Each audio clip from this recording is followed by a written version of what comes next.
Good evening and welcome back to Living Room Shakespeare. We are always glad to see you here on Saturday night, and this Saturday night is no different. Tonight we are bringing you a production of The Cherry Orchard by Anton Chekhov. Our actors are in the wings, ready to go, and we are just about ready to start.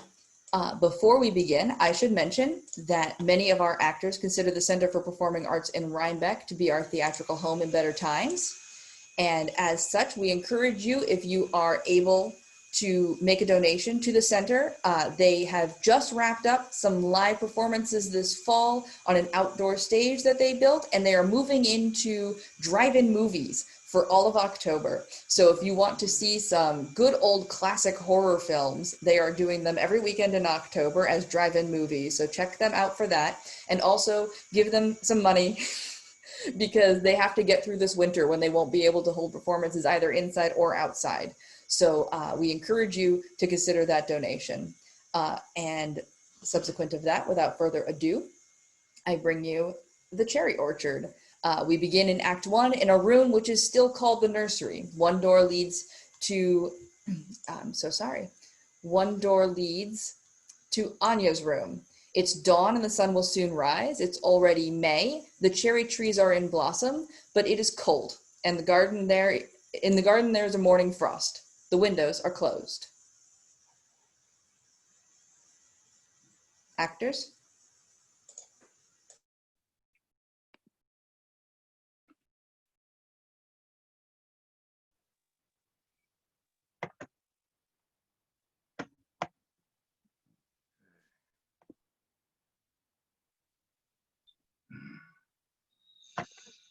Oh, so the train has come in. Thank heaven.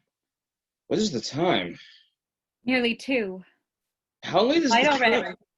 Oh, how late is the train? A couple hours at least. Oh, oh. What do you think of me? A fine fool I have made of myself. I came on purpose to meet them at the station, and then I went and fell asleep. Fell asleep as I sat in my chair. What a nuisance it is. Might have woke me up anyway. I thought that you had gone. That sounds like them driving up.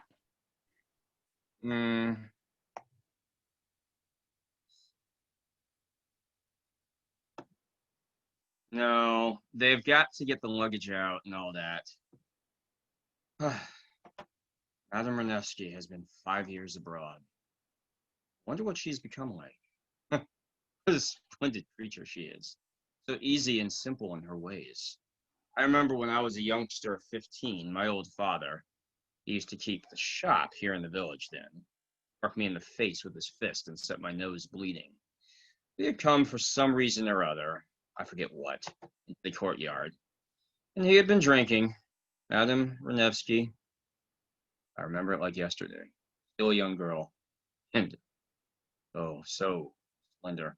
That brought me to the washhand stand here in this very room, in the nursery. Don't cry, little peasant, she said. You'll mend by your wedding. Little peasant. My father, it is true, was a peasant. And here I am, in a white waistcoat and brown boots, a silk purse out of a sow's ear, as you might say. Just turned rich. Heaps of money, but when you come to look at it, still a peasant of the peasants. Here's that book that I was reading and didn't understand a word of. I just sat reading and fell asleep. The dogs never slept all night. They knew that their master and mistress were coming. What's the matter with you, Dunyasha? You're all... My hands are trembling. I feel quite faint. You're too refined, Dunyasha. That's what it is. You dress yourself like a young lady. And look at your hair. You ought not to do it. You ought to remember your place. Oh, the gardener has sent this. He says it is to go in the dining room. And bring me some kvass. Yes, sir. There's a frost this morning. 3 degrees, and the cherry trees all in blossom. I can't say I think much of our climate. That is impossible. Our climate is not adapted to contribute And I should like to add, with your permission, that only 2 days ago, I bought myself a new pair of boots, and I venture to assure you they do squeak beyond all bearing. What am I to grease them with? Get out. I'm tired of you. Every day some misfortune happens to me. But do I grumble? No, I am used to it. I can afford to smile. I must be going. There you are. You see, if I may venture on the expression, this sort of incidents inter alia, it really is astonishing. To tell you the truth, Yermolai Alexievich, if Ichodov has made me a proposal, I hardly know what to do. He is such a well-behaved young man.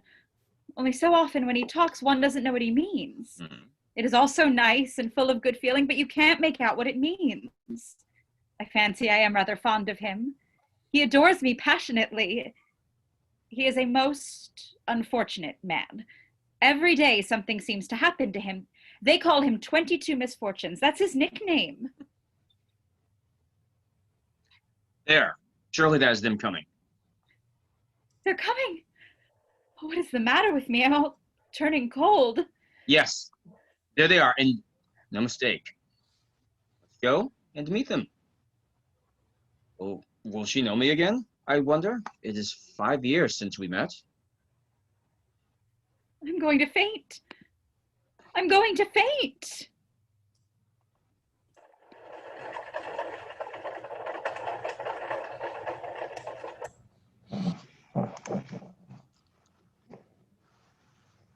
Come through this way. Do you remember what room this is, Mama? The nursery. Oh, how cold it is. My hands are simply frozen. Your 2 rooms, the white room and the violet room, are just the same as they were, Mama. My nursery, my dear, beautiful nursery. This is where I used to sleep when I was a little girl. I am like a little girl still.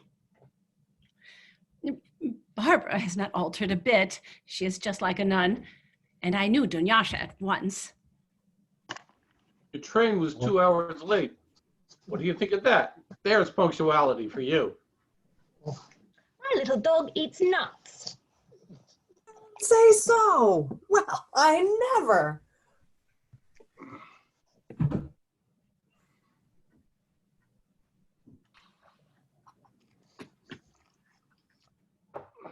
At last, you've come. I've not slept for 4 nights on the journey. I'm frozen to death. It was Lent when you went away. There was snow on the ground. It was freezing, but now, oh, my dear, how I have waited for you, my joy, my light. Oh, I must tell you something at once. I cannot wait another minute. What again? If Ichodov, the clerk, proposed to me in Easter week. Same old story. All my hairpins have dropped out. I hardly know what to think of it. He loves me. Oh, he loves me. My room, my windows, just as if I had never gone away. I'm at home again. When I wake up in the morning, I shall run out into the garden. If only I could get to sleep. I had not slept the whole journey from Paris. I was so nervous and anxious. Monsieur Trofimov arrived the day before yesterday. Peter? He's sleeping outside in the bathhouse. He's living there. He was afraid he might be in the way. I'd like to go and wake him, only Mademoiselle Barbara told me not to. Mind you don't wake him, she said. Dunyasha, go and get some coffee quick. Mama wants some coffee. In a minute. Well, thank heaven you have come. Here you are at home again. My little darling is back. My pretty one is back. What I've had to go through. I can believe you. I left here in Holy Week. How cold it was. Charlotte would talk the whole way and keep doing conjuring tricks. What on earth made you tie Charlotte round my neck? Well, you couldn't have traveled alone, my pet. At 17? When we got to Paris, it was so cold. There was snow on the ground. I can't talk French a bit. Mama was on the 5th floor of the big house. When I arrived, there were a lot of Frenchmen with her and ladies and an old Catholic priest with a book, and it was very uncomfortable and full of tobacco smoke. I suddenly felt so sorry for Mama. I was so sorry. I took her head in my arms and squeezed it and could not let go, and then Mama kept kissing me and crying. Don't go on. Don't go on. She sold her villa near Monton already. She's nothing left, absolutely nothing, and I hadn't a farthing either. We only just managed to get home, and Mama won't understand. We get out at a station to have some dinner, and she asks for all the most expensive things and gives the waiters a florin each for a tip, and Charlotte does the same. And Yasha wanted his portion too. It was too awful. Yasha is Mama's new manservant. We've brought him back with us. I've seen the rascal. Come, tell me everything. Has the interest on the mortgage been paid? How could it be? Dear, oh dear. Property will be sold in August. Oh dear, oh dear. Moo. I should just like to give him one. Barbara, has he proposed to you? And yet I'm sure he loves you. Why don't you come to an understanding? What are you waiting for? I don't think anything will come of it. He has so much to do. He can't be bothered with me. He hardly takes any notice. Confound the man. I can't bear to see him. Everyone talks about our marriage. Everyone congratulates me. But as a matter of fact, there is nothing in it. It's all a dream. You've got a brooch on like a leaf. Mama bought it me. When I was in Paris, I went up in a balloon. How glad I am you are back, my little pet, my pretty one. I trudge about all day looking after things, and I think, what are we to do? If we could only marry you to some rich man, it would be a load off my mind. I would go into a retreat and then to Kiev and to Moscow. I would tramp about from one holy place to another, always tramping and tramping. What bliss. The birds are singing in the garden. What time is it now? It must be past 2. It is time to go to bed, my darling. What bliss.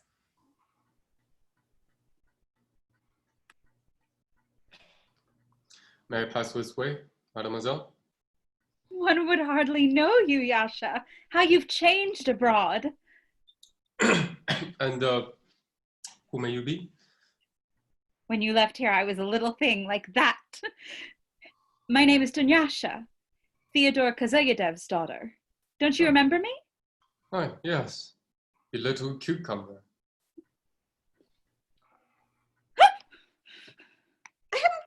What's all this? I've broken a saucer. Well, it brings good luck. We must tell Mama that Peter's here. I've told them not to wake him. It's just 6 years since Papa died, and only a month afterwards, poor little Grisha was drowned in the river. My pretty little brother, only 7 years old. It was too much for Mama. She ran away without looking back. How well I understand her. If only she knew. Peter Trofimov was Grisha's tutor. He might remind her.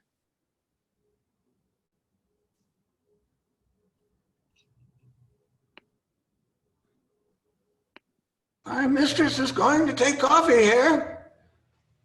Is the coffee ready? Here, girl, where's the cream? Oh dear. Oh dear.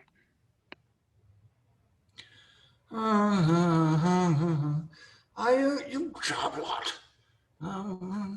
She's come back from Paris. Maris went to pasture once in a post train.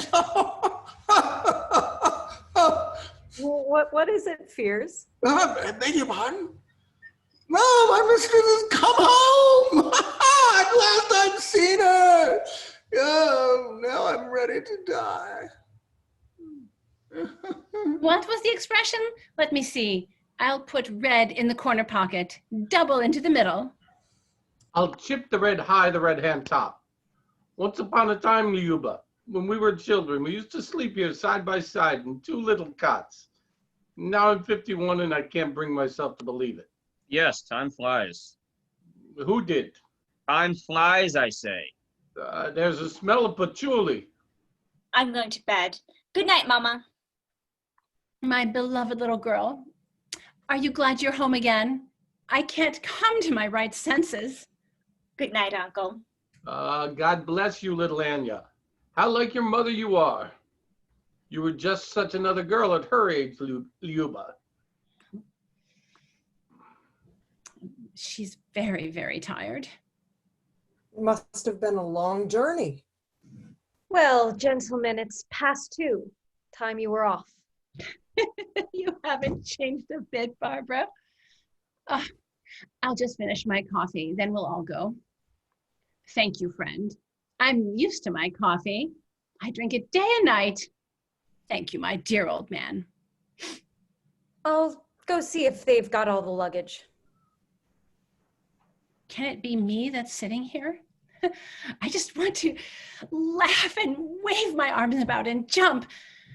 Surely I must be dreaming. God knows I love my country. I love it tenderly. I couldn't see out the window from the train. I was crying so. However, I must drink my coffee. Thank you, Fierce. Thank you, dear old man. I'm so glad to find you still alive. The day before yesterday. He's hard of hearing. I've got to be off for Kharkov by the 5 o'clock train. Such a nuisance. I wanted to stay and look at you and talk to you. You're as splendid as you always were. Handsomer than ever and just like a Parisian. Perish my wagon and all its wheels. Your brother, Leonidas Andreevich, says I'm a snob, a money grubber. He can say what he likes. I don't care a hang. Only I want you to believe in me as you used to. I want your wonderful, touching eyes to look at me as they used to. Merciful God in heaven, my father was your father's serf and your grandfather's serf before him. But you did so much for me in the old days that I've forgotten everything. And I love you like a sister, more than a sister. Sit still. I can't do it. This happiness is more than I can bear. Laugh at me. I am a fool. My darling old cupboard. My dear little table. Nurse is dead since you went away. Yes, heaven rest her soul. They wrote and told me. And Anastasius is dead. Squint-eyed Peter has left us and works in the town of police inspectors now. My daughter Dashenka sends her compliments. I long to say something charming and delightful to you. I'm just off. There's no time to talk. Well, yes, I'll put it in 2 or 3 words. You know that your cherry orchard is going to be sold to pay the mortgage. Sale is fixed for the 22nd of August. But don't you be uneasy, my dear lady. Sleep peacefully. There's a way out of it. This is my plan. Listen to me carefully. Your property is only 15 minutes from the town. The railway runs close beside it, and if only you will cut up the cherry orchard and the land along the river into building lots and let it off on lease for villas, you will get at least £2,500 a year out of it. Come, what rubbish you're talking. I don't quite understand what you mean, Yermolai Alexievich. You will get £1 a year for at least every acre from the tenants. And if you advertise the thing at once, I'm ready to bet whatever you like. By the autumn, you won't have a clod of that earth left on your hand. They'll all be snapped up. In 2 words, I congratulate you. You are saved. It's a first-class site with a good deep river. Only, of course, you will have to put it in order and clear the ground. You'll have to pull down all the old buildings. This house, for instance, is no longer fit for anything. You'll have to cut down the cherry orchard. Cut down the cherry orchard? Excuse me, but you don't know what you're talking about. If there is one thing that's interesting, remarkable, in fact, in the whole province, it's our cherry orchard. There's nothing remarkable about the orchard except that it's a very big one. It only bears once every 2 years, and then you don't know what to do with fruit. Nobody wants to buy it. Our cherry orchard is mentioned in Andreevsky's encyclopedia. If we don't make up our minds or think of any way, on the 22nd of August, the cherry orchard and the whole property will be sold by auction. Come, make up your mind. There's no other way out of it, I swear. Absolutely none. And in the old days, 40 or 50 years ago, we used to dry the cherries and soak them, and pickle them, make jam of them. The dried cherries, yeah. Shut up, Ferris. No, the dried cherries used to be sent in wagons to Moscow and Kharkov. A heap of money! The dried cherries were soft and juicy and sweet smelling then. They knew some way in those days. Why don't they do it now? Oh, they've forgotten. Nobody remembers how to do it. What about Paris? How did you get on? Did you eat frogs? Crocodiles. You don't say so. Well, I never. Until a little while ago, there was nothing but gentry and peasants in the villages. But now, villa residents have made their appearance. All the town, even the little ones, are surrounded by villas now. In another 20 years, the villa resident will have multiplied like anything. At present, he only sits and drinks tea on his veranda, but it's quite likely that he will soon take to cultivating his 3 acres of land, and then your old cherry orchard will become fruitful, rich, and happy. What gibberish! There are 2 telegrams for you, Mama. Here they are. They're from Paris. I've done with Paris. Do you know how old this cupboard is, Liuba? A week ago, I pulled out the bottom drawer and saw a date burnt in it. That cupboard was made exactly 100 years ago. What do you think of that, eh? We might celebrate its jubilee. It's only an inanimate thing, but for all that, it's a historic cupboard. 100 years? Well, I never. Yes, it's a wonderful thing. Beloved and venerable cupboard, honored in glory to your existence, which for more than 100 years has been directed to the noble ideals of justice and virtue. Your silent summons to profitable labor has never weakened in all of these 100 years. You have upheld the courage of succeeding generations of our humankind. You have upheld faith in a better future and cherished in us ideals of goodness and social consciousness. Yes. You haven't changed, Leonidas. Off the white in the corner, chip the red in the middle pocket. Well, I must be off. Perhaps you take your pills now? You oughtn't to take medicine, dear lady. It does you neither good nor harm. Give them here, my friend.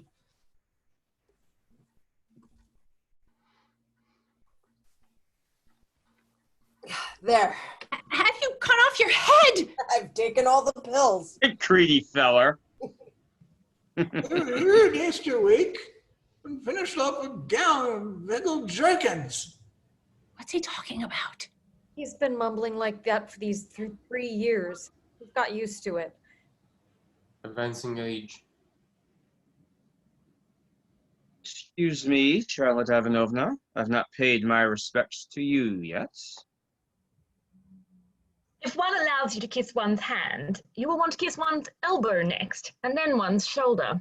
I'm having no luck today. Charlotte Ivanovna, do us a conjuring trick. Charlotte, do us a conjuring trick. Oh, thank you. I'm going to bed. We shall meet again in 3 weeks. Meanwhile, goodbye. I must be off. So long. Ta-ta. I hate having to go. If you make up your mind about the villas, let me know, and I'll raise you 5,000 pounds at once. Think it over seriously. For heaven's sake, do go. I'm going. I'm going. Snob. However, pardon, Barbara's going to marry him. He's Barbara's young man. You talk too much, Uncle. Why, Barbara, I shall be very glad. He's a nice man. Not a doubt about it. A most worthy individual. My Dashenka, she says she says lots of things.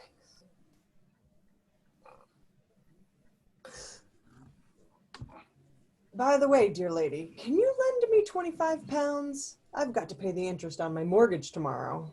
We can't. We can't. It really is a fact. I haven't any money. I'll find it somewhere. I never lose hope. Last time I thought, now I'm really done for. I'm a ruined man. When behold, they ran a railway over my land and paid me compensation. And so it'll be again. Something will happen. If not today, then tomorrow. Dashenka may win the 20,000 pound prize. She's got a ticket in the lottery. The coffee's finished. Let's go to bed. You've put on the wrong trousers again. Whatever am I going to do with you? Oh. Anya is asleep. The sun's up already. It isn't cold now. And look, Mama, how lovely the trees are. Heavens, what sweet air. The starlings are singing. The orchard is all white. You've not forgot it, Liuba. This long avenue going straight on, like a ribbon between the trees. It shines like silver on moonlight nights. Do you remember? You've not forgotten. Oh, my childhood, my pure and happy childhood. I used to sleep in this nursery. I used to look out from here into the garden. Happiness awakens me every morning, and the orchard is just the same then as it is now. Nothing is altered. Oh, it is all white, all white. Oh, my cherry orchard. After the dark and stormy autumn and the frosts of winter, you are young again and full of happiness. The angels of heaven have not abandoned you. Oh, if I could only free my neck and shoulders from the stone that weighs them down. If only I could forget my past. Yes, and this orchard will be sold to pay our debts, however impossible that may seem. Look, there is Mama walking in the orchard in a white frock. Oh, there she is. Where? Heaven help you. There's no one there really. It only looked like it. There on the right, where the path turns down to the summer house, there's a white tree that leans over and looks like a woman. What a wonderful orchard with its white masses of blossom and the blue sky above. Lupiof Andreevna, I only want to say how do you do and go away at once. I was told to wait till the morning, but I hadn't the patience. This is Peter Trofimov. Peter Trofimov. I was Grisha's tutor. Have I really altered so much?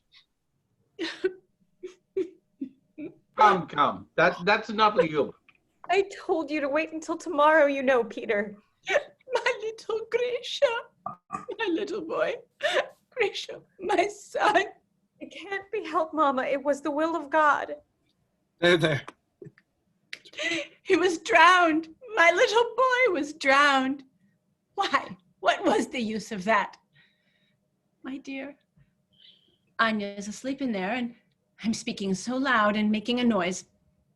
But tell me, Peter, why have you grown so ugly? Why have you grown so old? An old woman in the train called me a moldy gentleman. You were quite a boy then, a dear little student, and now your hair's going and you wear spectacles. Are you really still a student? Yes, I shall be known as the man who never passed, the eternal student. Well, go to bed. You've grown old too, Leonidas. Yes, time for bed. Oh, my gout. I'll stay the night here. Don't forget, Lyubov Andreevna, my angel. Tomorrow morning, 25. He's still on the same string. 25 to pay interest on my mortgage. I haven't any money, my friend. I'll pay you back, my dear. It's a mere flea bite. Well, Leonidas, we'll give it to you. Let him have it, Leonidas. I'll give it to him right enough. Hold your pocket wide. It can't be helped. He needs it. You'll pay it back. My sister hasn't lost her old habit of scattering the money. Go away, my lad. You smell of chicken. You're just the same as you always were, Leonor Angelovich. Who did? What does he say? Your mother's come up from the village. She's been waiting for you since yesterday in the servants' hall. She wants to see you. What a nuisance she is. You wicked, unnatural son. What do I want with her? She might just as well have waited till tomorrow. Mama is just like she used to be. She hasn't changed a bit. If she had her way, she'd give away everything she has. Yes. If people recommend very, very many cures for an illness, that means that the illness is incurable. I think and think. I batter my brains. I know of many remedies, very many, and that means really that there is none. Oh, how nice it would be to get a fortune left by somebody. How nice it would be if Anya could marry a very rich man. How nice it would be to go to Yaroslav and try my luck with my aunt, the Countess. My aunt is very, very rich, you know. If only God would help us. Don't howl. My aunt is very, very rich, but she does not like us. In the first place, my sister married a solicitor, not a nobleman. She married a man who is not a nobleman, and it's no good pretending that she has led a virtuous life. She's a dear, kind, charming creature, and I love her very much. But whatever mitigating circumstances one may find for her, there's not getting around it that she's a sinful woman. You can see it in her every gesture. Anya is standing at the door. Who did? It's very odd. Something's gotten into my right eye. I can't see properly out of it. Last Thursday when I was down at district court. Why aren't you asleep, Anya? I can't sleep. It's no good trying. Oh, my little pet. My little girl. Oh, you're not my niece. You're my angel. You're my everything. Trust me. Trust me.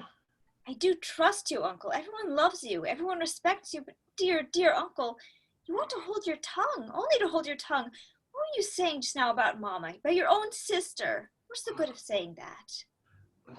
Yes.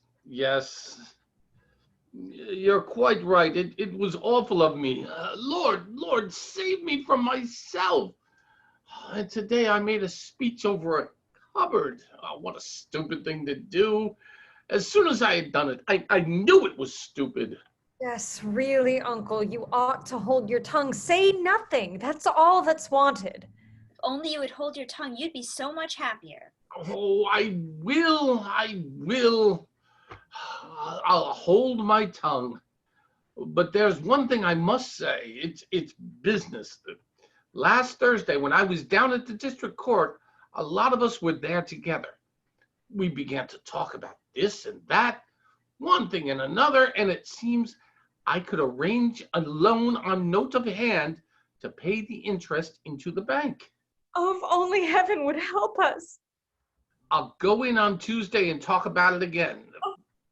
Don't howl. Your mama shall have a talk with Lopakin, or else, of course, he won't refuse her. And as soon as you are arrested, you must go to see your grandmother, the Countess at Yaroslav. We'll operate from 3 points, and the trick is done. We'll pay on the interest. I'm certain of it. I swear on my honor, or whatever you will, the property shall not be sold. I swear by my hope of eternal happiness. There's my hand on it. Call me a base, dishonorable man if I let it go to auction. I swear by my whole being. What a dear you are, Uncle. How clever. Now I'm easy again. I'm happy. Leonid Andreevich, have you no fear of God? When are you going to bed? I'm just off. You get along first. I'll dress myself all right. Come, children. Bye-bye. Details tomorrow. But now let's go to bed. I'm a good liberal, a man of the 80s. People abuse the 80s, but I think I may say that I've suffered something for my convictions in my time. If not for nothing, that the peasants love me. We ought to know the peasants. We ought to know with what. You're at it again, Uncle. Why don't you hold your tongue, Uncle?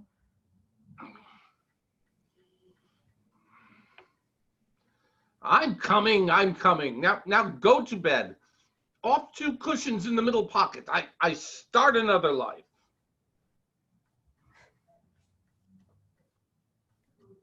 Now my mind is at rest. I don't want to go to Yaroslav. I don't like Grandmama. But my mind is at rest thanks to Uncle Leonidas. It's time for bed. I'm off. Whilst you are away, there's been a scandal. You know that nobody lives in the old servants' quarters except the old people. Efim, Pauline, Evstignia, and old Karp. Well, they took to having in all sorts of queer fish to sleep there with them. I didn't say a word. But at last, I heard that they had spread a report that I had given orders that they were to have nothing but peas to eat. Out of stinginess, do you understand? It was all Evstignia's doing.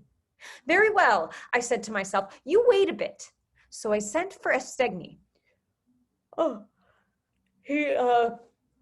he comes. Now then, Evstigny, I said, you old imbecile, how do you dare? Anya. She's asleep. Let's go to bed. Come along. Sleep on, my little one. Come along.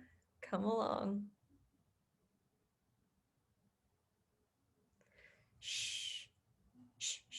She's asleep. Come along, my love.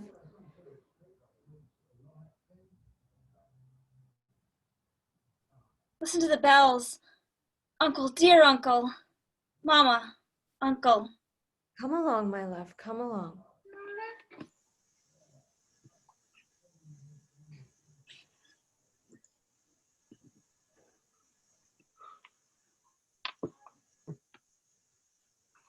My sunshine.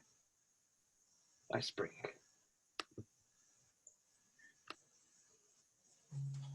And we're beginning Act 2. It's placed in the open fields, an old, crooked, half-ruined shrine. Near it a well, big stones, apparently old tombstones, and an old bench. Road to the estate beyond. On one side rise dark poplar trees. Beyond them begins the cherry orchard. In the distance, a row of telegraph poles, and far away on the horizon, the dim outlines of a big town, visible only in fine, clear weather. It is near sunset.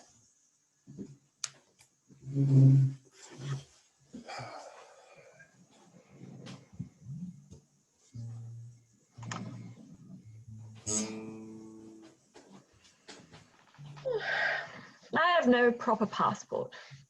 I don't know how old I am. I always feel I am still young. When I was a little girl, my father and mother used to go about from country fair to country fair giving performances, and very good ones too. I used to do the salto mortale and all sorts of tricks. When Papa and Mama died, an old German lady adopted me and educated me. Good. When I grew up, I became a governess. But where I come from and who I am, I haven't a notion. Who my parents were, very likely they weren't married, I don't know. I don't know anything about it. I long to talk, sir. And I have no one to talk to. I have no friends or relations. What is the naughty world to me? Oh, what are friends and foes? That's a guitar, not a mandolin. For the madman who loves, it is a mandolin. Oh, that my heart were cheered by the warmth of requited love. Oh, how badly these people do sing. Like jackals howling. What happiness it must be to live abroad. Of course it is. I quite agree with you. It stands to reason. Everything abroad has attained a certain culmination. That's right. I am a man of cultivation. I have studied various remarkable books, but I cannot fathom the direction of my preferences. Do I want to live, or do I want to shoot myself, so to speak? But in order to be ready for all contingencies, I always carry a revolver in my pocket. Here it is. Well, that's done. I'm off. You're a clever fellow, Epikurdov, and very alarming. Women must fall madly in love with you. These clever people, they're all so stupid. I have no one to talk to. I'm always alone. Always alone. I have no friends or relations.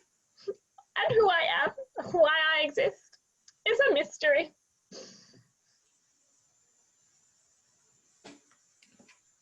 Strictly speaking, without touching upon other matters, I must protest inter alia that destiny treats me with the utmost vigor, as a tempest might treat a small ship. If I labor under a misapprehension, how is it that when I woke up this morning, behold, so to speak, I perceived sitting on my chest a spider of preternatural dimensions, like that? And if I go to take a draught of kvass, I am sure to find something of the most indelicate character in the nature of a cockroach. Have you read Buckle? I should like to trouble you, Avdotya Fedorovna, for a momentary interview. Talk away. I should prefer to conduct it tete-a-tete. Very well. Only first, please fetch me my cloak. It's by the cupboard. It's rather damp here. Very well, mademoiselle. I will go and fetch it, mademoiselle. Now I know what to do with my revolver. 22 misfortunes between you and me. He's a stupid fellow. Heaven help him, he'll shoot himself. I have grown so nervous. I'm always in a twitter. I was quite a little girl when they took me into the household, and now I have got quite disused to common life, and my hands are as white, like a lady's. I have grown so refined, so delicate and genteel, I'm afraid of everything. I'm always frightened. And if you deceive me, Yasha, I don't know what will happen to my nerves. Oh, you little cucumber. Of course, every girl ought to behave herself properly. There's nothing I dislike as much as when girls aren't proper in their behavior. I've fallen dreadfully in love with you. You're so educated. You can talk about anything. Yes. The way I look at it is this. If a girl falls in love with anybody, then I call her immoral. Well, how pleasant it is to smoke one cigar in the open air. There's someone coming. It's the missus and the rest of them.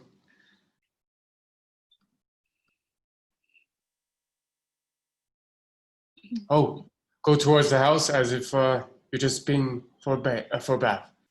Go by this path or else they will meet you and think I've been walking out with you. I can't stand that sort of thing. The cigar has given me a headache.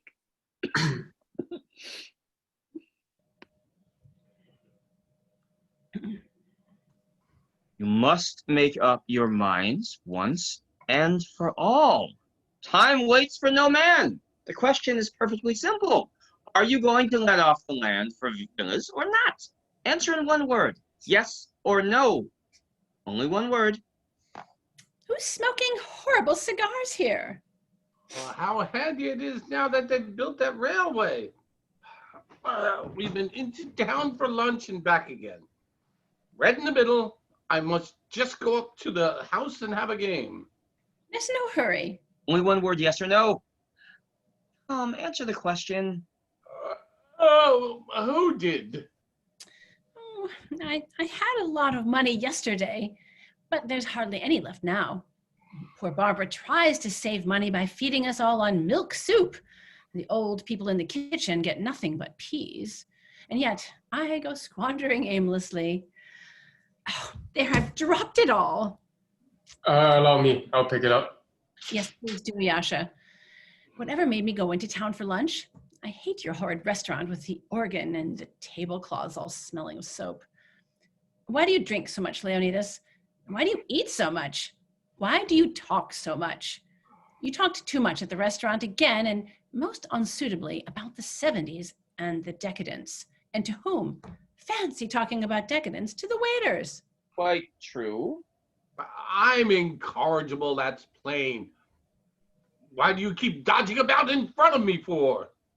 I can't hear your voice without laughing. Either he or I. Go away, Yasha. Run along. I will go at once. Derganov, the millionaire, wants to buy your property. They say he'll come to the auction himself. How did you hear? I was told so in town. Our aunt at Yaroslav has promised to send something. I don't know when or how much. How much will she send? 10,000 pounds? 20,000 pounds? Oh, come. 1,000 or 1,500 at the most. Excuse me, but in all my life, I've never met anybody so frivolous as you two, so crazy and unbusinesslike. I tell you in plain Russian, your property is going to be sold, and you don't seem to understand what I say. What are we to do? Tell us what you want us to do. Don't I tell you every day? Every day I say the same thing over and over again. You must lease off the cherry orchard and the rest of the estate for villas. You must do it at once. This very moment, the auction will be on you in 2/2s. Try and understand. Once you make up your mind there are to be villas, you can get all the money you want, and you're saved. Villas and villa residents. Oh, please. It's so vulgar. I quite agree with you. I shall either cry or scream or faint. I can't stand it. You'll be the death of me. You're an old woman. Who did? You're an old woman. No, don't go. Stay here. There's a dear. Perhaps we shall think of some way. What's the good of thinking? Please don't go. I want you. At any rate, it's gayer when you're here. I keep expecting something to happen, as if the house were going to tumble down about our ears. Oh, off the cushion in the corner, double into the middle pocket. We have been very, very sinful. You? What sins have you committed? They say I devoured all my substance in sugar candy. Oh, the sins that I have committed. I've always squandered money at random like a madwoman. I married a man who made nothing but debts. My husband drank himself to death on champagne. He was a fearful drinker. And then for my sins, I fell in love and went off with another man, and immediately that was my first punishment, a blow full on the head, here in this very river. My little boy was drowned, and I went abroad, right away, never to come back anymore, never to see this river again. I shut my eyes and ran like a mad thing, and he came after me, pitiless and cruel. I bought a villa at Mentone because he fell ill there, and for 3 years I knew no rest, day or night. The sick man tormented and wore down my soul. Then last year, when my villa was sold to pay my debts, I went off to Paris, and he came and robbed me of everything, left me and took up with another woman, and I tried to poison myself. It was all so stupid, so humiliating. Then suddenly I longed to be back in Russia, my own country, with my little girl. Lord, be merciful to me. Forgive my sins. Do not punish me anymore. I got this today from Paris. He asks to be forgiven, begs to me to go back. Isn't that music I hear? That's our famous Jewish band, you remember? 4 fiddles, a flute, and a double bass. Does it still exist? We must make them come up sometime. We'll have a dance. I don't hear anything. Germans for a fee will turn a Russ into a Frenchman. I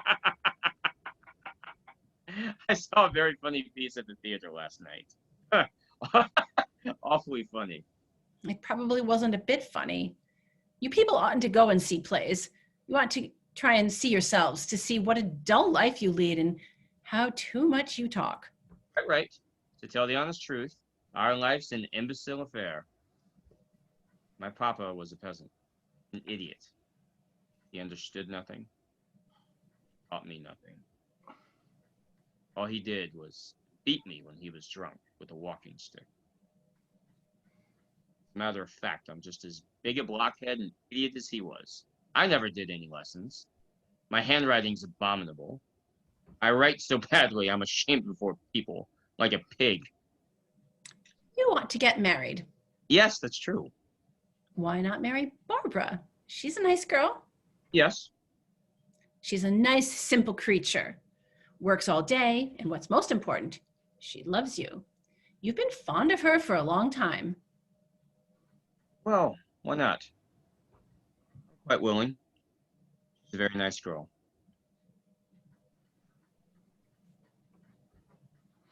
I've been offered a place in the bank. £600 a year, do you hear? You in a bank? Stay where you are. Put this on, please, master. It's getting damp. Oh, what the plague you are, Fears!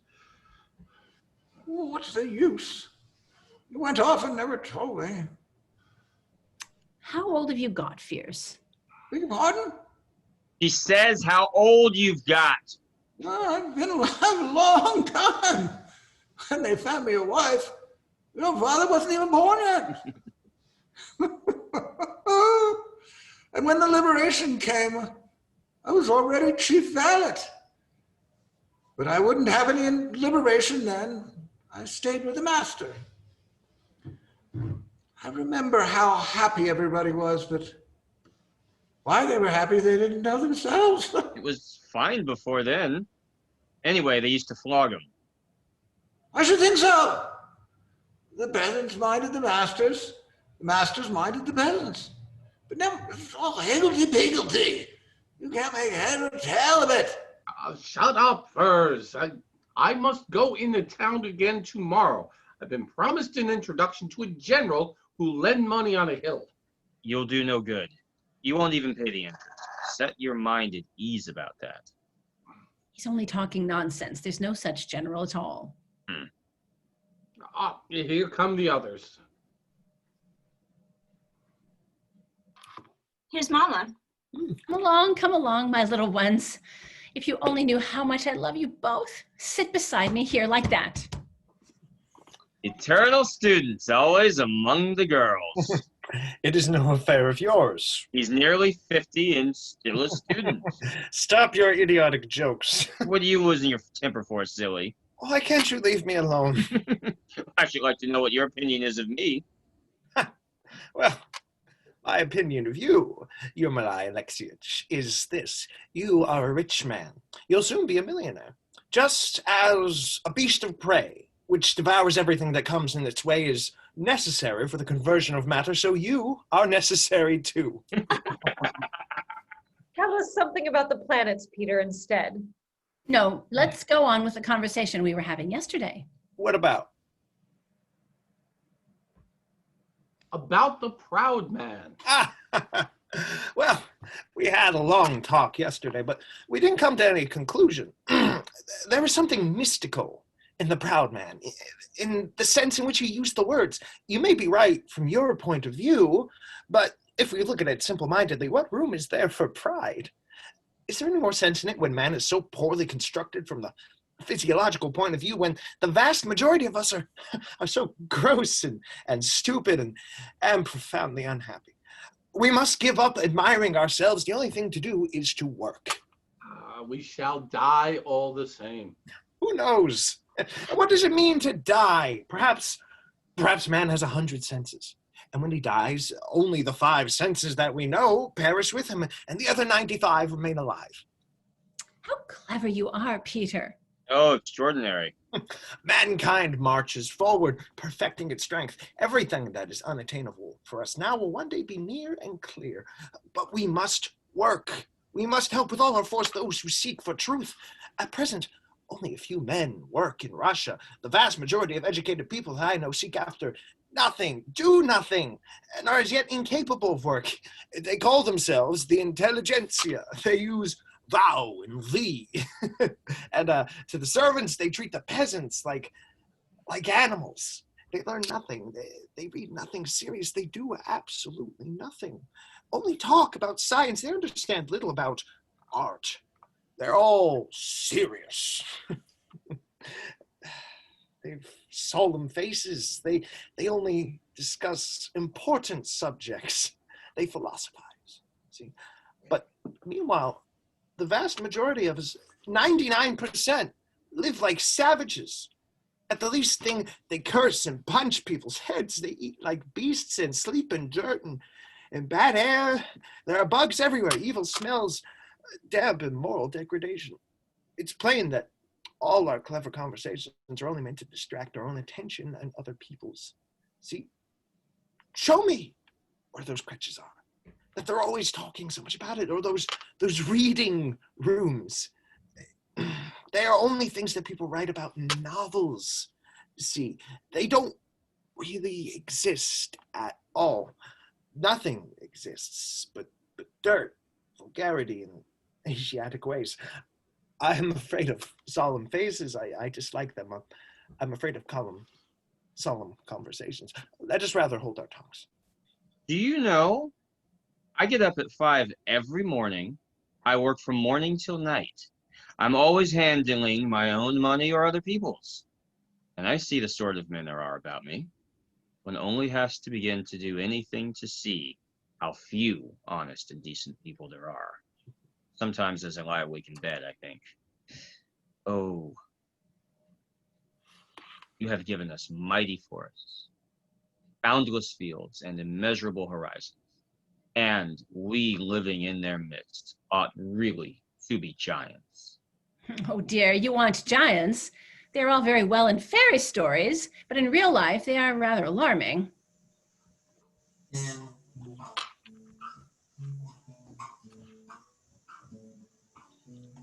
There goes Epikhodov. There goes Epikhodov. The sun has set. Yes. Oh, nature, wonderful nature, you glow with eternal light, beautiful and indifferent, you whom we call our mother, uniting in yourself both life and death. You animate and you destroy. Cole, you're at it again, Uncle. You'd far better double the red into the middle pocket. I'll hold my tongue, I'll hold my tongue.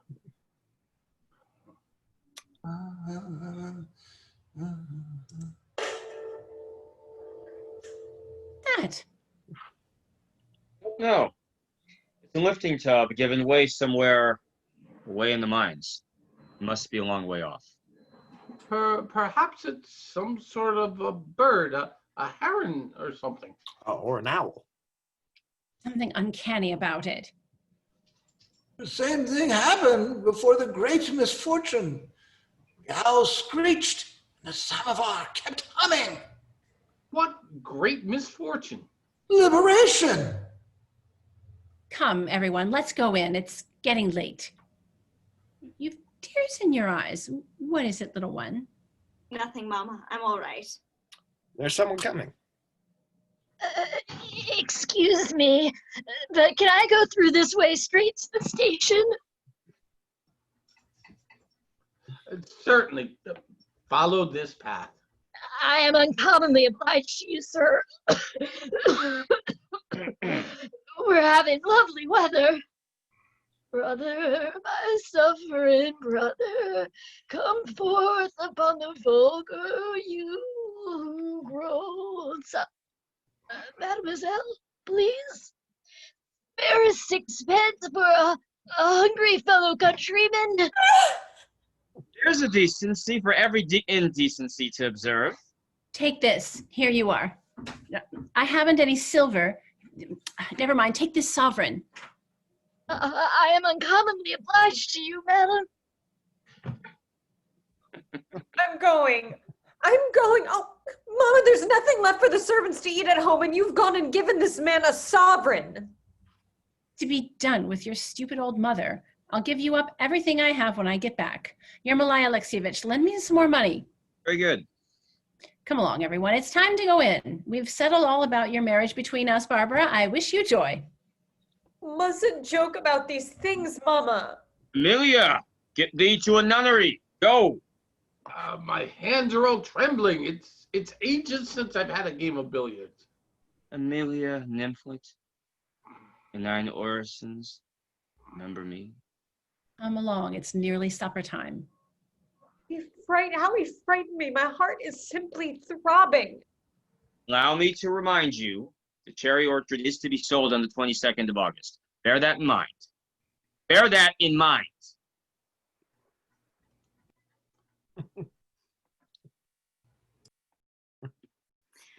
Many thanks to the tramp for frightening Barbara. At last we were alone. Yeah, Barbara's afraid we shall go and fall in love with each other. Day after day, she never leaves us alone. With her narrow mind, she cannot understand that we are above love. To avoid everything petty, everything illusory, everything that prevents one from being free and happy, that is the whole meaning and purpose of our life. Forward, we march on irresistibly towards that bright star which burns far before us. Forward, do not tarry, comrades. What beautiful things you say. Isn't it enchanting here today? Yes, it's wonderful weather. What have you done to me, Peter? Why is it that I no longer love the cherry orchard as I did? I used to love it so tenderly. I thought there was no better place on earth than our garden. All of Russia is our garden. The earth is great and beautiful, is full of wonderful places. Think, Anya, your grandfather, your great-grandfather, all of your ancestors, they were serf owners, owners of living souls. Do not human spirits look out at you from every tree in the orchard? From every leaf and every stem, do you not hear human voices? It is terrible. The orchard frightens me. When I walk through it in the evening or at night, the rugged bark on the trees glows with the dim light, and the cherry trees seem to see all that happened 102 years ago in painful and depressive dreams. We have fallen at least 200 years behind the times. We have achieved nothing at all as yet. We've not made up our minds how we stand with the past. We only philosophize and complain of boredom or drink vodka. It is so plain that before we can live in the present, we must first redeem the past. And have done with it. It is only by suffering that we can redeem it. Only by strenuous, unremitting toil. Remember that, Anya.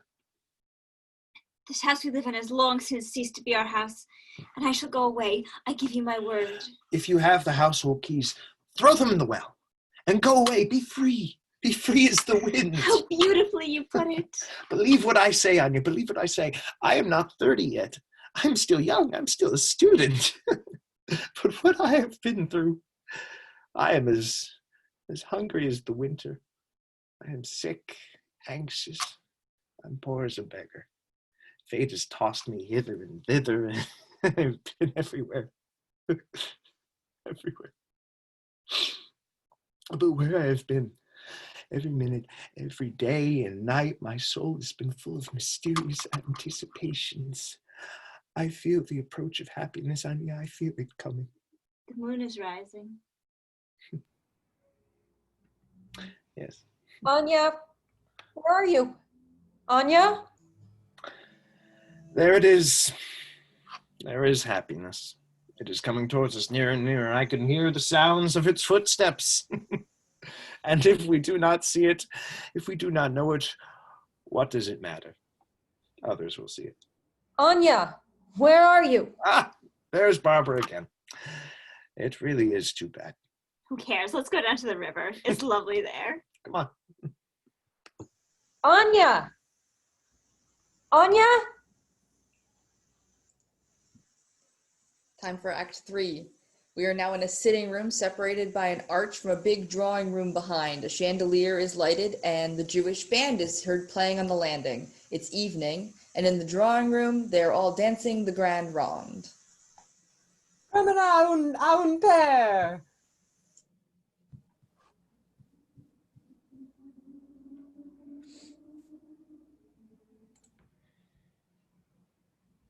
Grand ronde, balancez les cavaliers à genoux and remettez vos dames.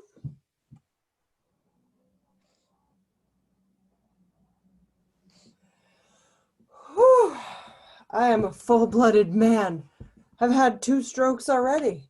It's hard work dancing, but As the saying goes, if you run with the pack, bark or no, but always anyway wag your tail.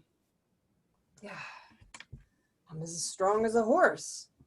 My old father, who was fond of his joke, rest his soul, used to say, talking of our pedigree, that the ancient stock of the Simeonov Pishtiks was descended from the very horse that Caligula appointed to the Senate. But the worst of it is, I've got no money. A hungry dog believes in nothing but meat.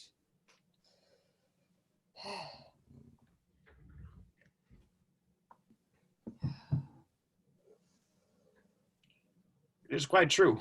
There is something horse-like about your build.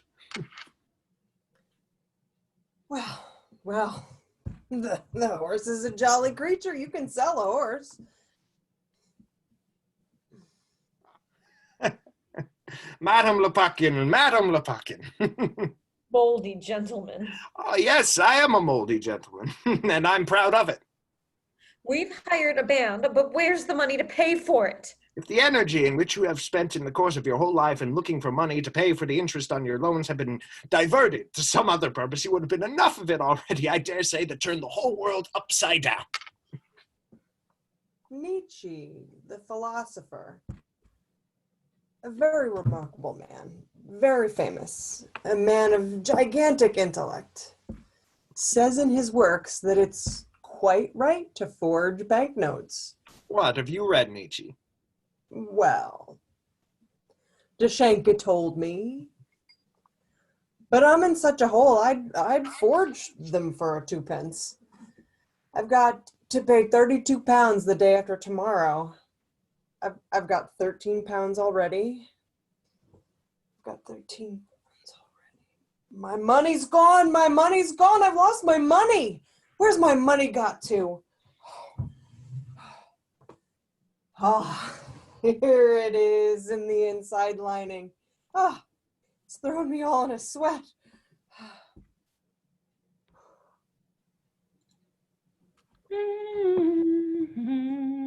Why is Leonidas so long? What can he be doing in the town? Dunyasha, ask the musicians if they'll have some tea. The sale did not come off in all probability. It was a stupid day for the musicians to come. It was a stupid day to have this dance. Well, it doesn't matter. There is a pack of cards. Think of any card you like. I've thought of one. Now, shuffle the pack. Yes, that's all right. Give them here. Oh, most worthy Mr. Pishtik. 1, 2, 3. Now look, and you'll find it in your side pocket.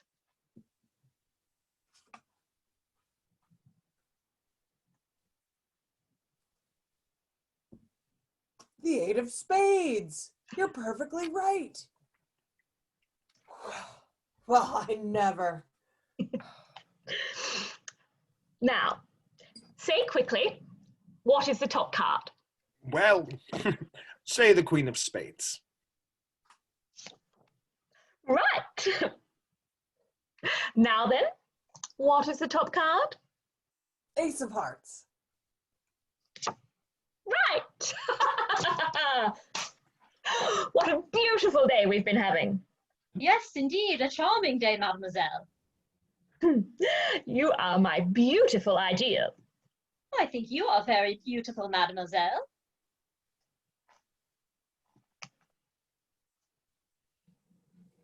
Well, I never. Bewitching, Charlotte Ivanova. I'm head over heels in love with you. In love? Are you capable of love? Guter Mensch, aber schlechter Musikant. You old horse. Now, attention please. One more trick. Now, here is a shawl, a very pretty shawl. I'm going to sell this very pretty shawl. Who'll buy? Who'll buy? Well, I never. 1, 2, 3.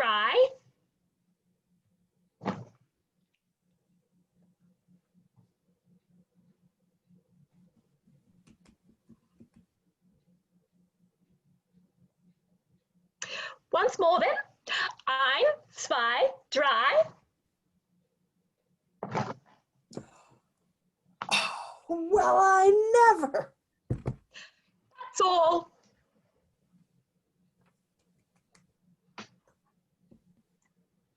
Oh, you little rascal. There's a girl for you. There's a girl. And still no sign of Leonidas. What's he doing in town so long? I can't understand. It must be all over by now. The property's sold, or the auction never came off. Why does he keep me in suspense so long? Uncle bought it, I'm sure of that. Of course he has. Granny sent him power of attorney to buy it in her name and transfer the mortgage. She's done it for Anya's sake. I'm perfectly sure that heaven will help us and Uncle will buy it. Your Yaroslav granny sent 1,500 pounds to buy the property in her name. She doesn't trust us, but it wouldn't be enough even to pay the interest. My fate is being decided today. My fate. Madame Lepakin. Eternal student. He's been sent down twice from the university. Why do you get angry, Barbara? He calls you Madame Lopakin for fun. Why not? You can't marry Lopakin if you like. He's a nice, interesting man. You needn't if you don't. Nobody wants to force you, my pet. Take it very seriously, Mama, I must confess. He's a nice man and I like him. Then marry him. There's no good putting it off that I can see. But Mama, I can't propose to him myself. For 2 whole years, everybody's been talking about him and me, everyone. But he either says nothing or makes a joke of it. I quite understand. He's making money. He's always busy. He can't be bothered with me. If only I had some money, even a little, even 10 pounds, I would give everything up and go right away. I would go into a nunnery. What bliss. A student ought to be intelligent. How ugly you've grown, Peter. How old you've grown. But I can't live without work, Mama. I must have something to do every minute of the day. Pigodov just has broken a billiard cue. What's a Pikodov doing here? Who gave him leave to play billiards? I don't understand these people. Don't tease her, Peter. Don't you see that she's unhappy enough already? I wish she wouldn't be so fussy, always meddling in other people's affairs. The whole summer she's given me and Anya no peace. She's afraid it will work up a romance between us. What business it is of hers. I'm sure I never gave her any grounds. I'm not likely to be so commonplace. We are above love. Then I suppose I must be beneath love. Oh, why doesn't Leonidas come? If only I knew whether the property's sold or not. It seems such an impossible disaster that I don't know what to think. I'm bewildered. I shall burst out screaming. I shall do something idiotic. Save me, Peter. Say something to me. Say something. Whether the property is sold today or whether it's not sold, surely it's all one. It's all over with long ago. There's no turning back. The path is overgrown. Be calm, dear Lyubov Andreevna. You mustn't deceive yourself any longer. For once, you must look truth straight in the face. What truth? You can see what's truth and what's untruth, but I seem to have lost the power of vision. I see nothing. You settle very important questions so boldly. But tell me, Peter, isn't that because you're young, because you have never solved any question of your own as yet by suffering? You look boldly ahead. Isn't it only that you don't see or divine anything terrible in the future? Because life is still hidden from your young eyes. You are bolder, honester, deeper than we are, but reflect. Show me just a finger's breadth of consideration. Take pity on me. Don't you see? I was born here. My father and mother lived here, and my grandfather. I love this house. Without the cherry orchard, my life has no meaning for me. And if it must be sold, then for heaven's sake, sell me too. My little boy was drowned here. Be gentle with me, kind Peter. You know I sympathize with all my heart. Yes, but you ought to say it somehow differently. I'm so wretched today, you can't imagine. All this noise jars on me. My heart jumps at every sound. I tremble all over, but I can't shut myself up. I'm afraid of the silence when I'm alone. Don't be hard on me, Peter. I love you. I would gladly let Anya marry you. I swear it. But you must work, Peter. You must get through your exams. You do nothing. Fate tosses you about from place to place, and that's not right. It's true what I say, isn't it? And you must do something to your beard to make it grow better. I can't help laughing at you. I do not wish to be an Adonis. It's a telegram from Paris. I get them every day. And one came yesterday, another today. That savage is ill again. He's bad again. He asks me to forgive him. He begs me to come. And I really ought to go to Paris and be with him. You look at me sternly, but what am I to do, Peter? What am I to do? He's ill. He's lonely. He's unhappy. Who is to look after him? Who is to keep him from doing stupid things? Who is to give him his medicine when it's time? After all, why should I be ashamed to say it? I love him. That's plain. I love him. I love him. My love is like a stone tied around my neck. It's dragging me down to the bottom. But I love my stone. I can't live without it. Don't think ill of me, Peter. Don't say anything. Don't say anything. Forgive my bluntness, but for heaven's sake, the man has simply robbed you. No, you mustn't say that. He's a rascal. Everybody sees it but yourself. He is a petty rascal. He is a nobody. He is... You're 26 or 27, and you're still a lower school boy. Who cares? You ought to be a man by now. At your age, you ought to understand people who love. You ought to love someone yourself. You ought to be in love. Yes, it's not purity with you. It's simply you're a smug, a figure of fun, a freak. What does she say? I am above love. You're not above love. You're simply what Fierce calls a joblot. At your age, you ought to be ashamed not to have a mistress. This is awful. What does she say? This is something awful. I can't stand it. I'm off. All is over between us. Stop, Peter. Don't be ridiculous. I was only joking, Peter. What has happened? Oh, no.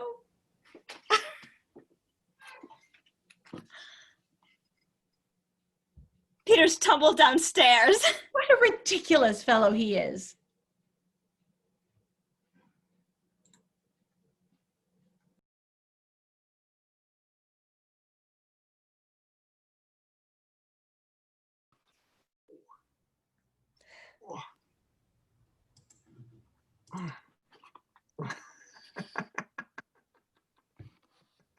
Come, Peter, come, you poor, pure spirit.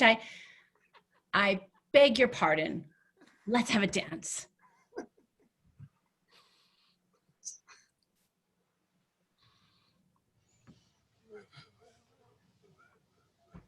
Well, grandfather?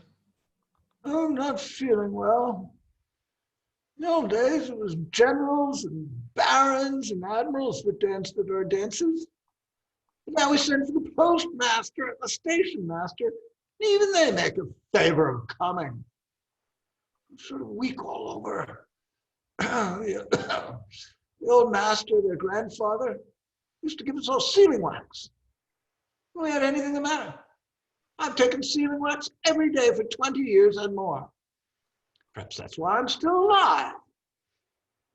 I'm sick of you, grandfather. I wish you'd just die, have done with it. Oh, you joblot! Oh, merci. I'll sit down. I'm tired.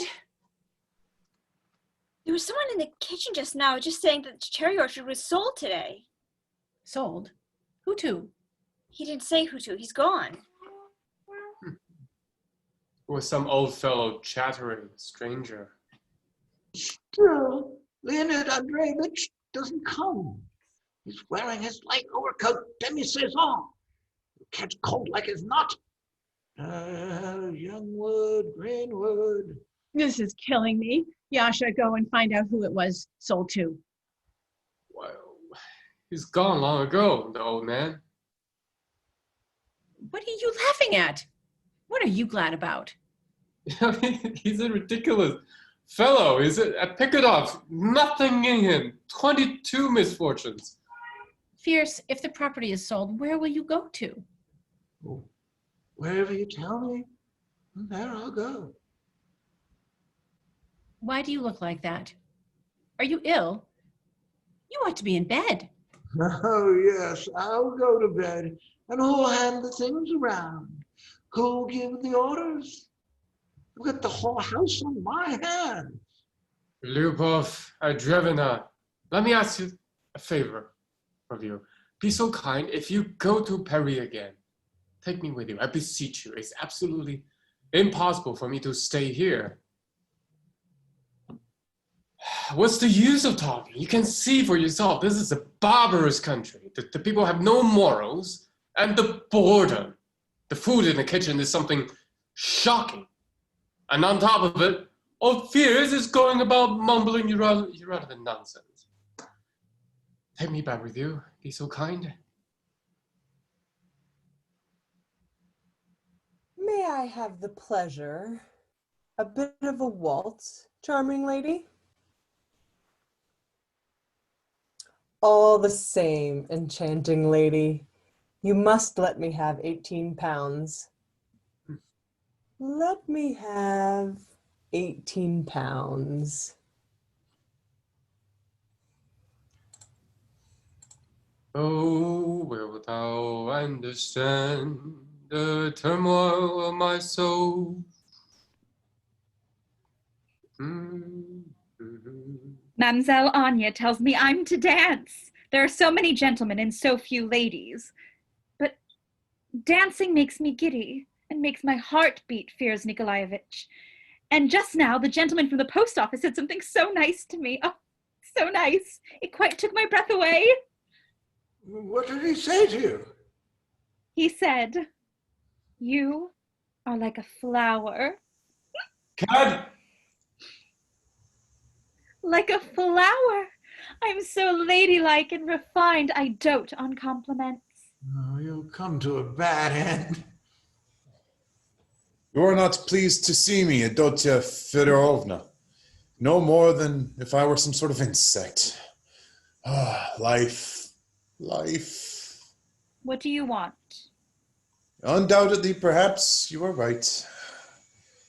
But of course, if one regards it, so to speak, from the point of view, if I may allow myself the expression, and with apologies for my frankness, you have finally reduced me to a state of mind. I quite appreciate my destiny. Every day some misfortune happens to me, and I have long since grown accustomed to it, and face my fortune with a smile. You have passed your word to me, and although I... Let us talk of this another time, if you please. But now, leave me in peace. I am busy meditating. Every day, some misfortune befalls me.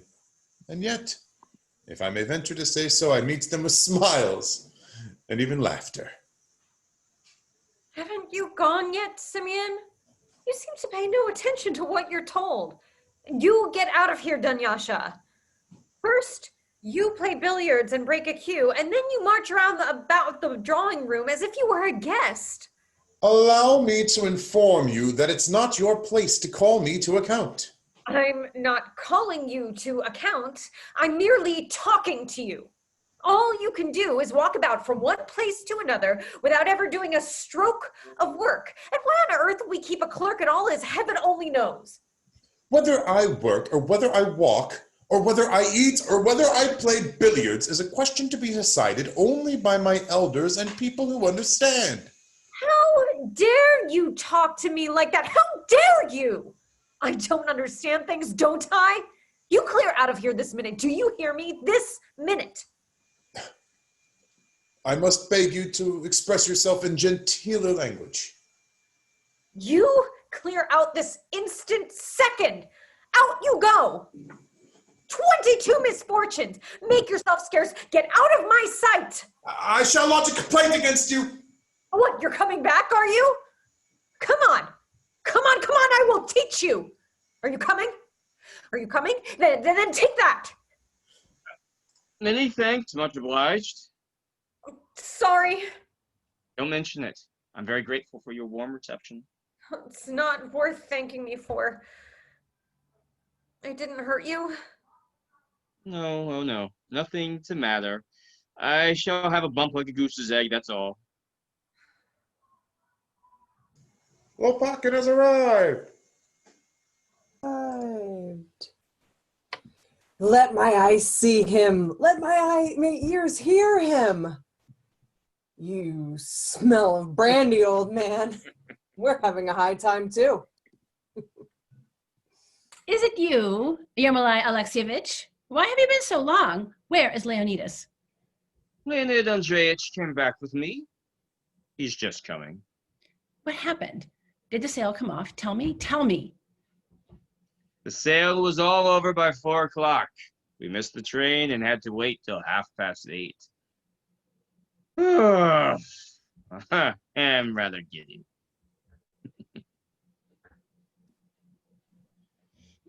What happened? Lenya, come, Lenya.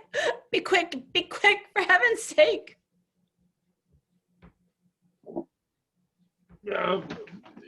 Here, take these. Here are some anchovies and Black Sea herrings. I've had nothing to eat all day. Lord, what I've been through. I'm frightfully tired. Come and help me change fears. What about the sale? Come on, tell us all about it. Was the cherry orchard sold? Yes, Who bought it? I did. I bought it. Wait a bit, don't hurry me. My head's in the whirl, I can't speak. When we got to the sale, Daraganov was there already. Leonid Andreevich had only 1,500 pounds, and Daraganov bid 3,000 more than the mortgage right away. And I saw how things stood. I went for him. Bid 4,000. He said 4,500. I said 5,500. He went up by 500, you see, and I went up by thousands. Well, soon over. I bid 9,000 more than the mortgage and got it. And now the cherry orchard is mine. Mine. Ah, heavens alive. Just think of it. Cherry orchard is mine. Tell me that I'm drunk. Tell me that I'm off my head. Tell me that it's all a dream. Don't laugh at me. If only my father and my grandfather could rise from their graves and see the whole affair, how their Yermolai, their flogged and ignorant Yermolai, who used to run around barefooted in the winter, how this same Yermolai had bought a property that hasn't its equal for beauty anywhere in the whole world. I have bought the property where my father and grandfather were slaves. They weren't even allowed into the kitchen. I'm asleep. It's only a vision. It isn't real. It's the fruit of imagination, wrapped in the mists of ignorance. Ah, well. What's the odds? Hey, musicians, play! I want to hear you. Come everyone and see Yermolai Lopakin lay his axe to the cherry orchard. Come and see the trees fall down. We'll fill the place with villas. Our grandsons and great-grandsons shall see a new life here. Strike up music. Why didn't you listen to me? You can't put the clock back now, poor dear.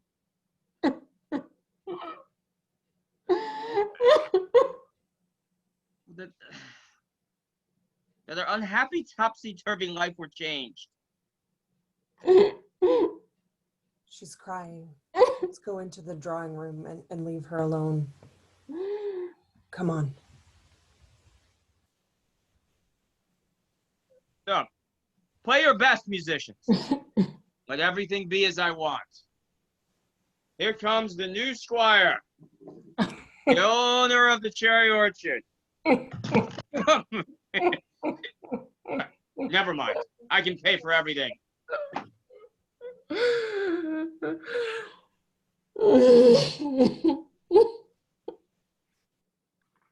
Mama, are you crying? Mama, my good, dear, sweet Mama, darling, I love you. I bless you. The cherry orchard is sold. It's gone. It's quite true. It's quite true. But don't cry, Mama.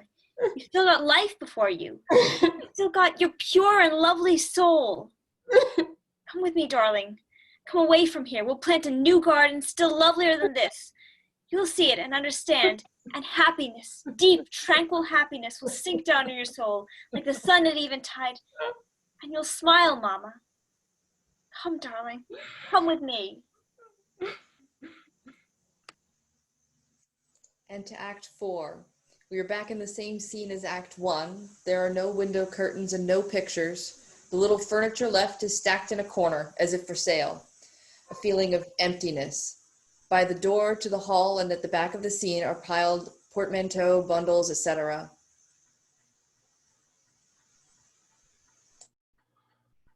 Thank you, my lads. Thank you.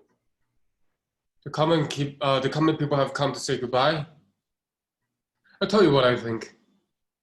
Yermolai Alexeyevich. They're good fellows, but rather stupid.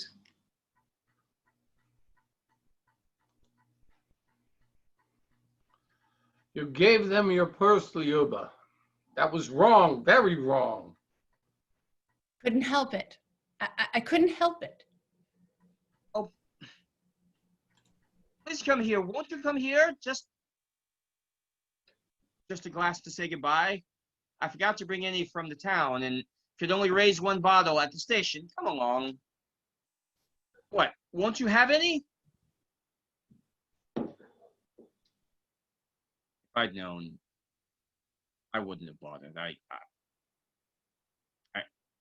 can't have any either. Drink it yourself, Yasha. Here's to our departure. Good luck to them that stay.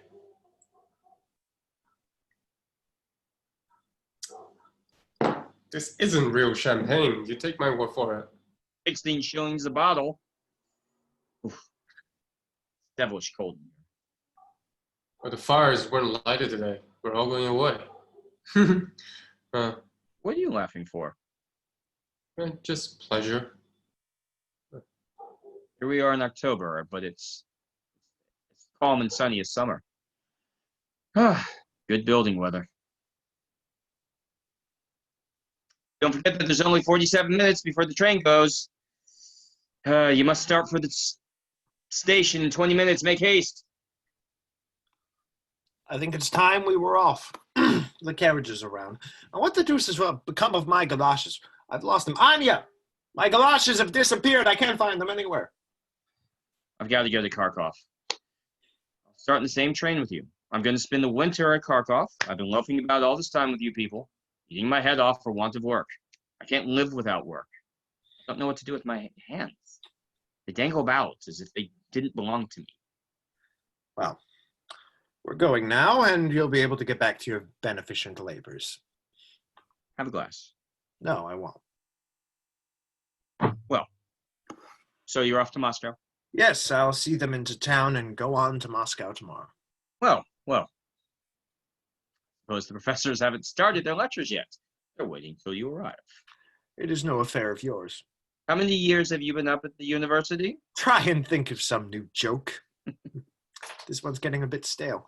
Look here, I dare say we shan't meet again. So let me give you a bit of advice as a keepsake. Don't flap your hands about. Get out of the habit of flapping. Building villas, prophesying that villa residents will turn into small freeholders, all that sort of thing is flapping too. When all's said and done, I like you. You have a thin, Delicate artist fingers. You have a delicate artist soul. Goodbye, old chap. Thank you for everything. Take some money off me for the journey if you want it. What for? I don't want it. But you haven't got any. Yes, I have. Many thanks. I got some for a translation. Here it is, in my pocket. And I can't find my galoshes anywhere. Here, take your garbage away. What are you so cross about, Barbara?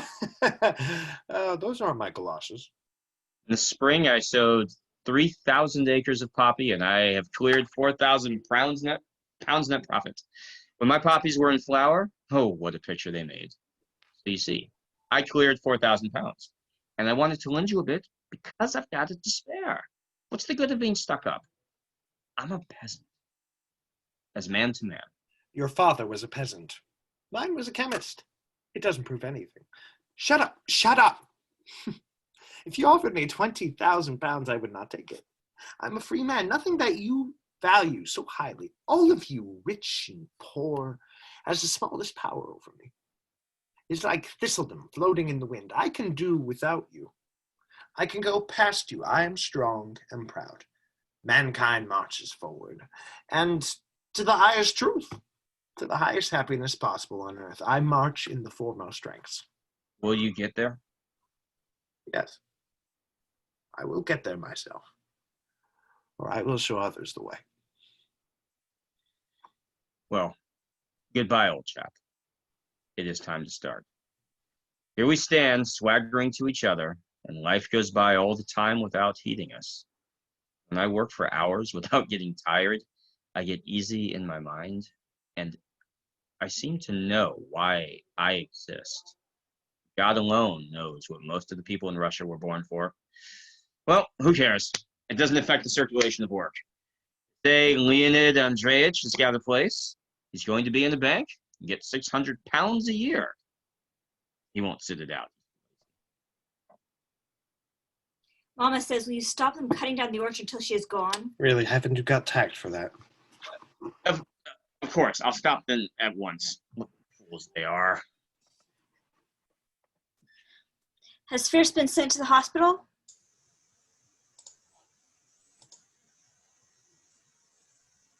I told him this morning. They're sure to have sent him. Simon Pantaleich, please find out if Fierce has been sent to the hospital. I told George this morning. Was good of asking 12 times. Our centenarian friend, in my conclusive opinion, is hardly worth tinkering. It's time he was dispatched to his forefathers. I can only say I envy him. There you are. I knew how it would be. 22, misfortune. Has Fierce been sent to the hospital?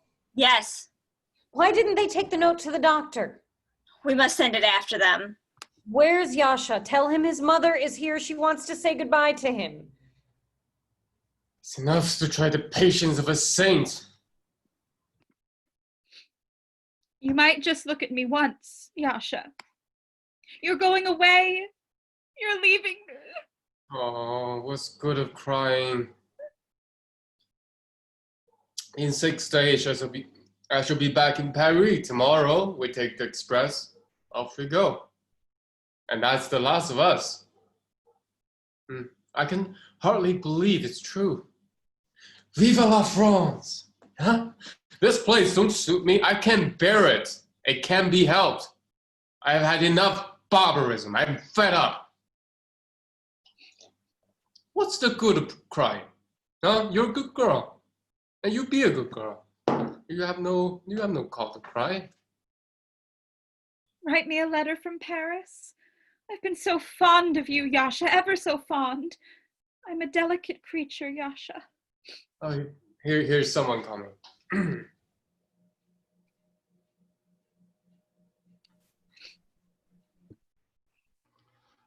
We'll have to be off. It's nearly time.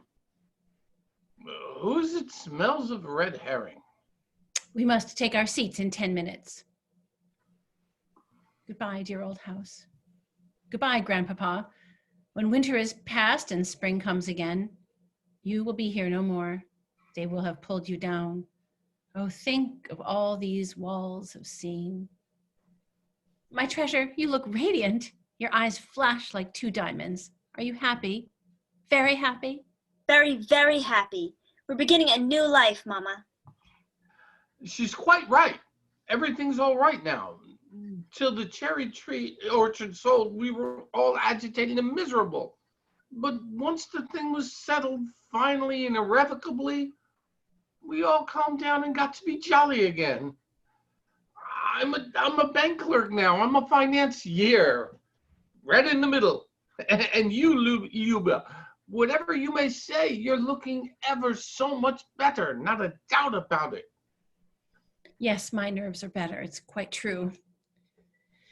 I sleep well now. Take my things out, Yasha. We must be off. We shall soon meet again, darling. I'm off to Paris. I shall live on the money your grandmother sent from Yaroslav to buy the property. God bless your grandmother. I'm afraid it won't last long. You'll come back very soon, Mama, won't you? I'm going to work and pass the examination at the gymnase and get a place and help you. We'll read all sorts of books together, won't we, Mama? We'll read in the long autumn evenings. We'll read heaps of books, and a new, wonderful world will open up before us. Come back, Mama. I'll come back, my angel. Oh, happy Charlotte. She's singing.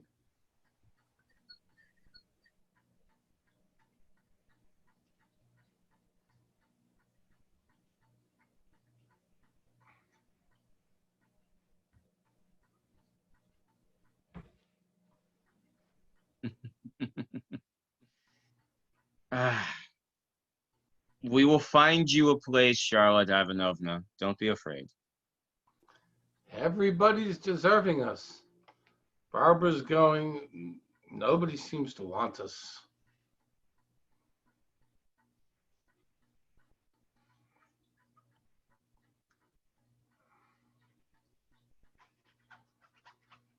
What's that, Charlotte? Well, there's nowhere for me to live in the town. I'm obliged to go.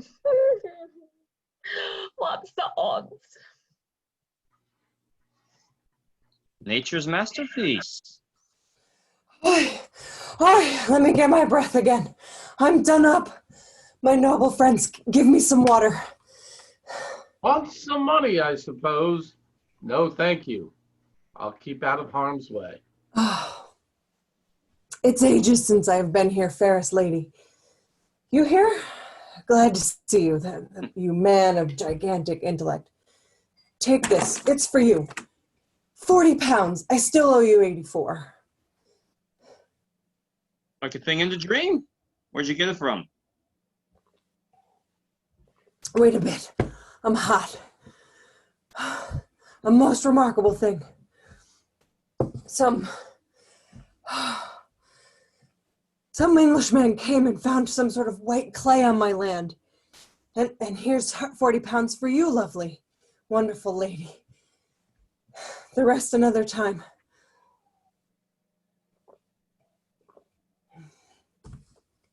Only just now, a young man on the train was saying that some great philosopher advises us all to jump off roofs. Jump, he says. And there's the end of it. Just think of that. More water. Who are the Englishmen? I leased them a plot with the clay on it for 24 years. But I haven't any time now. I must be getting on.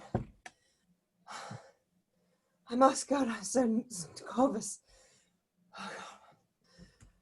I owe everybody money. Goodbye to everyone. I'll look in on Thursday. We're just moving into town, and tomorrow I go abroad. What? What are you going into town for? Say, what's happened to the furniture? Trunks. Oh, it's all right. It's all right. People of powerful intellect. Those Englishmen. It's all right. Be happy. God be with you. It's all right. Everything in this world has to come to an end. If the news ever reaches you that I have come to an end, give a thought to the old horse and say, once there lived a certain Semyonov Pishtik. God rest his soul. Remarkable weather we're having. Yes. Dashenka sends her compliments. Now we can go. I have only 2 things on my mind. One is poor old Fierce. We can still stay 5 minutes. Fierce has been sent off to the hospital already, Mama. Yasha sent him off this morning. My second anxiety is Barbara. She's used to getting up early and working, and now that she has no work to do, she's like a fish out of water. She's grown thin and pale and taken to crying. Poor dear. You know very well, Yermolai Alexievich, I always hoped to see her married to you. And as far as I can see, you're looking out for a wife.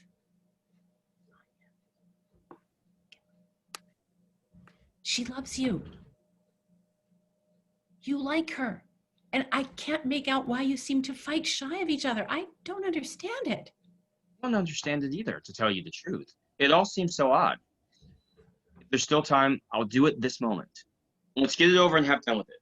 Without you there. Without you there, I feel as if I should never propose to her. A capital idea. After all, it doesn't take more than a minute. I'll call her at once.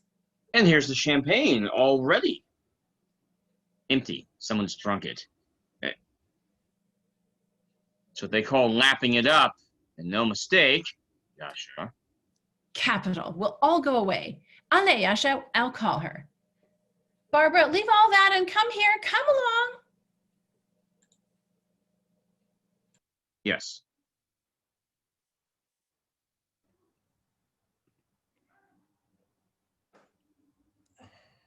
Very odd. I can't find it anywhere. What are you looking for? I packed it myself and I can't remember. Where are you going today, Varvara Mikhailovna? Me? I'm going to the Ragulins. I'm engaged to go keep house for them, to be a housekeeper or whatever. Oh, at Yashnivel? That's about 50 miles from here. Well, so life in this house is over now. Wherever can it be? I mean, perhaps I put it in the trunk. Yes. Life here is over now. There won't be any more. And I'm off to Kharkov at once. By the same train. A lot of business to do. I'm leaving Eperhodov to look after this place. I've taken him on. Have you? At this time last year, the snow was falling already, if you remember. But now it's fine and sunny. Still, it's cold for all that. 3 degrees of frost. We're there. I didn't look. Besides, the thermometer's broken. Yermolai Alexievich! I'm just coming.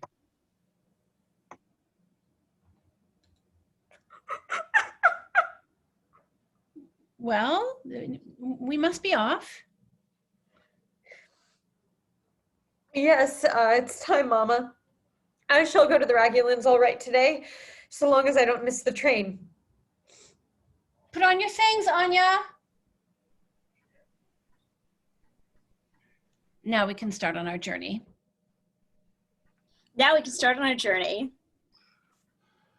My friends, my dear beloved friends, now that I am leaving this house forever, can I keep silence? Can I refrain from expressing these emotions which fill my whole being at the moment? Uncle! Uncle, what's the good? Oh, double the red in the middle pocket. I'll hold my tongue. Come along. It's time to start.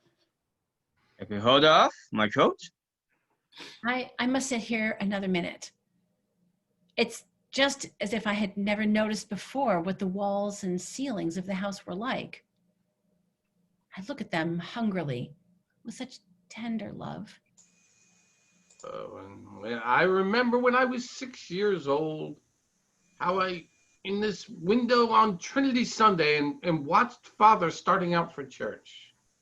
Has everything been cleared out? Apparently everything. See that everything's in order, Epihodov? You trust me, Yermolai Alexievich? What's up with your voice? I was just having a drink of water. I swallowed something. We're going, and not a soul will be left here. Until the spring.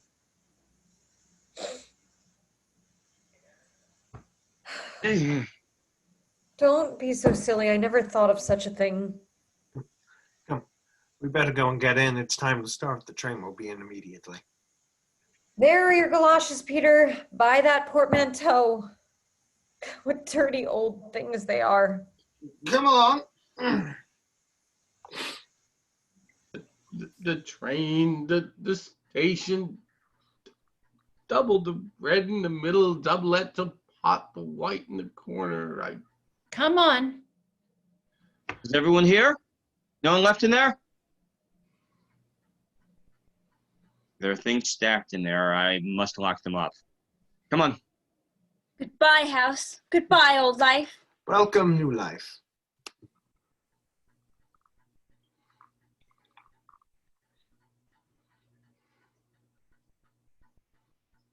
Spring then. Go on, everybody. So long.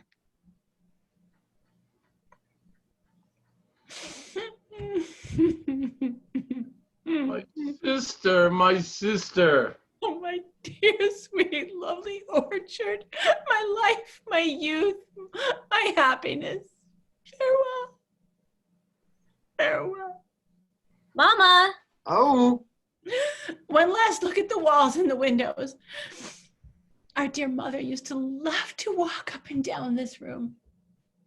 Oh, my sister. My sister. Mama! Oh! We're coming!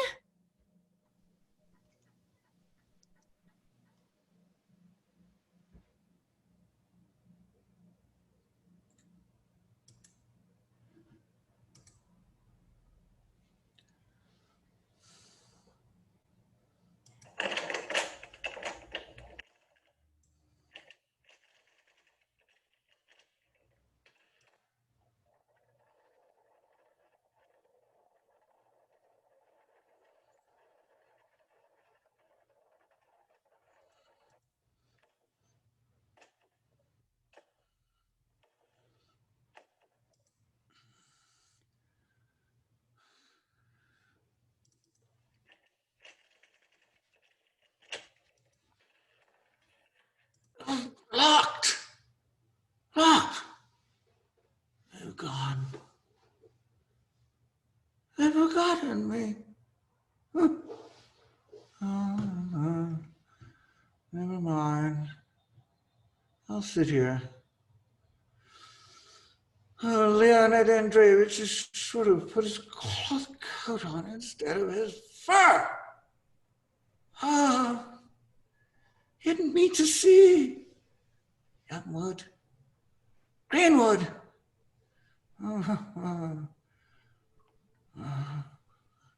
Life has gone by as if I'd never lived. I'll lie down. There's no strength left in you. There's nothing. Nothing. Nothing.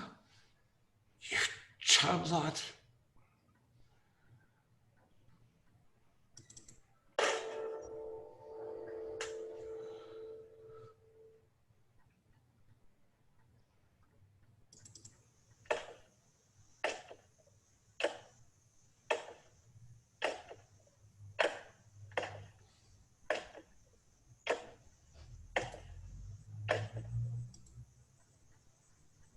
Thank you so much, everybody. Oh my goodness, what a fantastic show. All right, I have put us into speaker view. If all of our actors could bring their video cameras in, I'm going to run a quick curtain call. When I call your name, please open your mic and make some sound so we can see you and take your bow. Tonight, as the tramp, we had Kelly. Thanks, everybody. Donate if you can. As Yasha, we had Steve. Thank you very much. Good night. As Fears and Sound Effects Extraordinaire, we had Chris. Thanks very much. Good night. As Dunyasha, we had Molly. Thanks for watching, guys. Donate. As a Fikudov, we had Kevin. Thanks for watching. Have a good night, everyone. As Charlotte, we had Emily. Thank you for having me. Have a great day. As Pishtik, we had Michelle. Good night, everybody. Thanks for watching. As Trofanov, we had Jeremy. Hey, I wanted to be the tramp.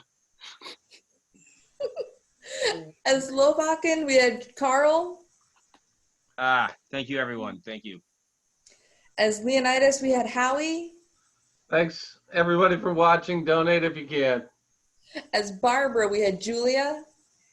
Thanks, everyone. Have a good night. I'm glad for myself. Good, you should. As Anya, we had Vera. Thank you. And as Madame Revnescu, we had Wendy.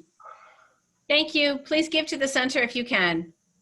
Thank you all so very much. What a wonderful performance. And as they all said, many of our actors consider the Center for Performing Arts in Rhinebeck to be our theatrical home in better times. And they could use your help to get through the winter so that we can hopefully bring theater back to the stage there in the spring. So please, if you have the ability and or the inclination, you can donate here on this post, or you can go to their website and make a donation, and we would be eternally grateful. We look forward to seeing you again next week here on Living Room Shakespeare. Thank you so much for spending your Saturday night with us. Have a great night. Bye. Good night. Good night.